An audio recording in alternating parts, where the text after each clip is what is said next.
Back to my channel. तर आजच्या या व्हिडिओमध्ये मी तुमच्याबरोबर शेअर करणार आहे मसाला पास्ता। तर हा मसाला पास्ता खूप इझी वेमध्ये बनलेला आहे, तुम्ही नक्कीच घरी ट्राय करू शकता। आणि अजून एक की मी हा व्हिडिओ एका हाताने शूट केलेला आहे आणि एका हाताने पास्ता बनवलेला आहे, तर व्हिडिओ थोडा इकडे तिकडे होईल। तर चला तर आता आपण रेसिपीला स्टार्ट करूया। तर इथे मी व्हेजिटेबल्स कट करून घेतलेले आहेत, कांदा, गाजर, टोमॅटो, हिरवी मिरची आणि लसूण आहे। ते कढई ठेवलेले आहे, इकडे पास्ता बॉईल करण्यासाठी ठेवलेला आहे। तर हा पास्ता मी घेतलेला आहे, तर इथे तुम्ही चेक करू शकता हा पास्ता मी घेतलेला आहे। तर हा पास्ता स्ट्रिंग शेप मध्ये आहे। तर इथे मी अर्धा टोप पाणी आणि त्यामध्ये मीठ ॲड करून पास्ता हा बॉईल करण्यासाठी ठेवलेला आहे। तर चला तर आता आपण पास्ता बनवूयात। तर इथे मी 2 चमचे बटर घेतलेला आहे।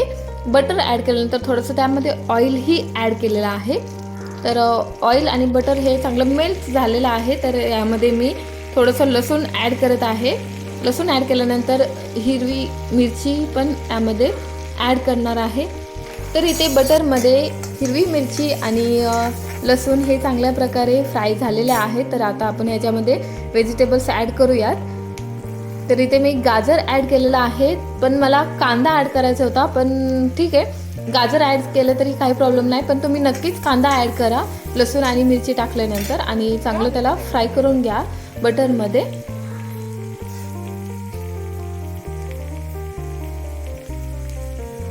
तर इथे गाजर ॲड केल्यानंतर मी कांदा ॲड करत आहे। तर कांद्यालाही आपण थोडंसं गोल्डन ब्राउनिश कलर येईपर्यंत आपण त्याला चांगल्या प्रकारे सॉटे करून घेऊयात बटरमध्ये। जर तुम्हाला तुमच्या आवडीनुसार व्हेजिटेबल्स ॲड करायचे असतील तरीही तुम्ही करू शकता। यामध्ये तुम्ही शिमला मिरची बारीक कट करून टाकू शकता, मशरूम ॲड करू शकता। माझ्याकडे या भाज्या अवेलेबल नव्हत्या त्यामुळे मी ॲड केलेल्या नाही। जर तुमच्याकडे असतील तर नक्कीच त्यामध्ये ॲड करा, कारण त्यांचाही स्वाद खूप छान लागतो पास्त्यामध्ये। तर इथे तुम्ही बघू शकता इथे चांगल्या प्रकारे आपला जे आपण व्हेजिटेबल्स ॲड केलेले आहेत ते सॉटे करून झालेले आहेत।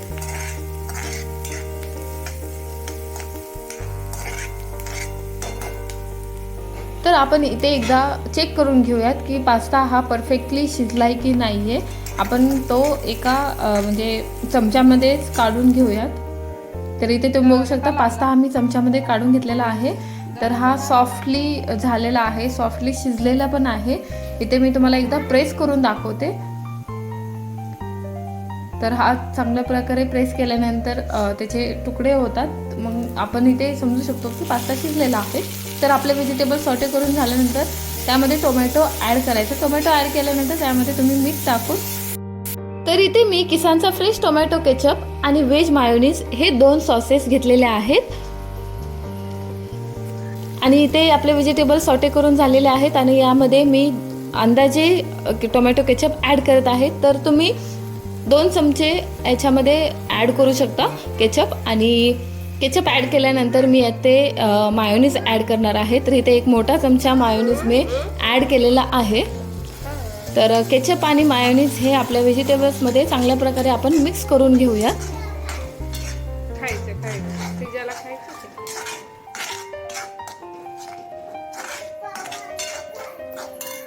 तर इथे तुम्ही बघू शकता आपला मसाला रेडी झालेला आहे। आणि एक साईडला मी पास्त्यामधलं पाणी काढून पास्ता हा टोपमध्येच ठेवलेला आहे। आता हा पास्ता आपण या मसाल्यामध्ये ॲड करूया। आणि यानंतर तुम्ही यामध्ये ब्लॅक पेपर पावडर टाकू शकता। माझ्याकडे मिक्स हर्ब्स होतं तर मी ते ॲड केलेलं आहे, आणि चिली फ्लेक्स असेल तर नक्कीच तुम्ही त्यामध्ये ॲड करा।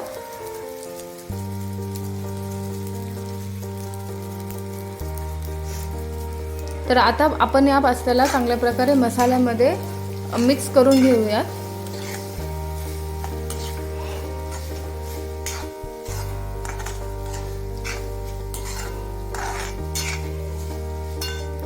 तर इथे तुम्ही बघू शकता पास्ता हा मसाल्यामध्ये चांगल्या प्रकारे मिक्स झालेला आहे। त्याच्यावरती पास्त्यावरती मसाल्याची कोटिंग चांगल्या प्रकारे आलेली आहे। तर यावरती मी चीज ॲड केलेलं आहे, जे चीज क्यूब्समध्ये येतात ते मी चीज यामध्ये ॲड केलेलं आहे। तर यावरती थोडं झाकण ठेवून थोडा वेळ ठेवूयात। चीज मेल्ट झालं नव्हतं त्यामुळे मी त्याला नंतर मिक्स करून घेतलेलं आहे।